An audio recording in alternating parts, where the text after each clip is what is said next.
Hey guys, what's up? This is Moose from Grandma's House Audio. Check us out online, grandma'shouseaudio.com. I have another quick tip for you guys today. It's filtering. Now, what do I mean by that? Let me show you.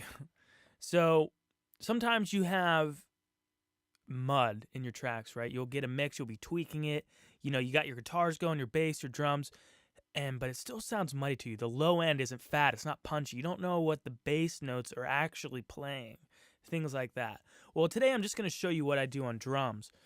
But if you watched the last video, you saw how I was going through with these one band EQs and I was flipping the phase, right? Well, now I like to go through, listen to everything, and actually cut out low end frequencies that aren't even needed with this EQ, right? So I put something called a high pass filter on it, just like this. And if you saw that over here, see, that's a notch. This is a filter. Right now it's set at 1,000 hertz, right? So this dot represents 1,000 hertz. Everything below that is just completely filtered out. Now, I don't want to filter out that high. But like I said in the last video, when you're doing stuff like this, you got to listen, right? So I have everything muted right now. I have just the overhead soloed, which actually I can just probably unmute these. I'm being counterproductive here, I think. But so let's listen to just the overheads, and I'm going to use this filter. I'm going to start adjusting it like this. And when I start hearing everything get thin, I'm just going to back it off just a little bit, and then I'm going to bypass it and compare it just so you guys can actually hear what I'm cutting out.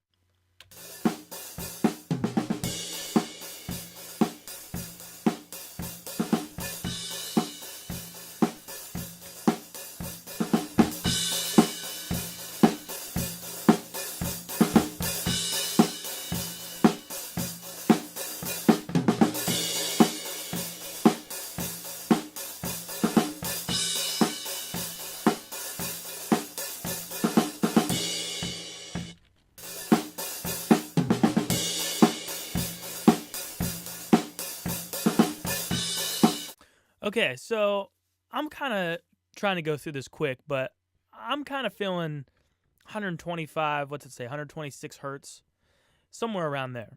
So now I'm going to play it. I'm going to bypass it and unbypass it just so you guys can kind of hear what I'm actually cutting out.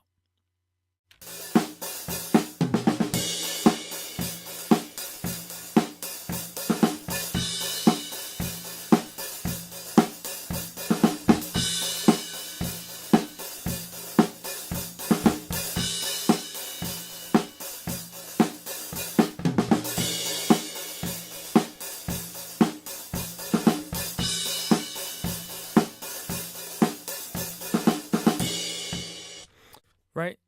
Could you hear that? So it's cutting out a lot of that low end mud, maybe in the toms, maybe the snare, definitely the kick. Now, by itself, it doesn't really sound all that bad to me.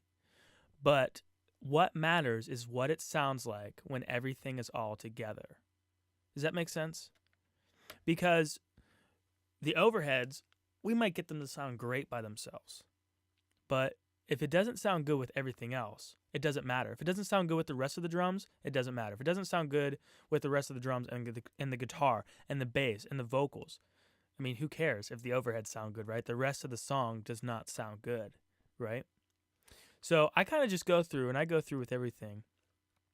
The kick drum, we want a lot of that low end, right?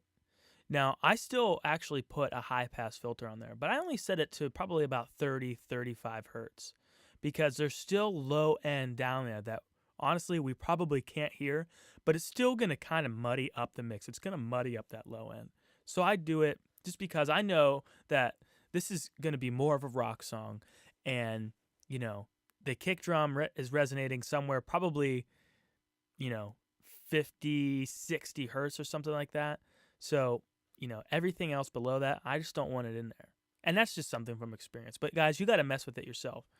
And then, like I said, I just go through with everything: the snare bottom track, the high tom, the floor tom, a room mic if you have one. This one I have a room mic. You just go through, you filter everything out. And guys, this doesn't even apply for just drums too. I mean, you can use this for everything. I mean, I use it on guitars. I use it on bass guitar. Especially bass guitar, right? I mean, it's that in that low end, it's trying to work with the kick drum. I usually try to find the lowest note in the song that the bass player is playing, and I filter out everything just below that, just kind of like I do with the kick, right? I'm kind of getting off track, but I hope that helps you guys. If you have any more questions, email me, joshmoose@grandmashouseaudio.com. Have a good day, guys.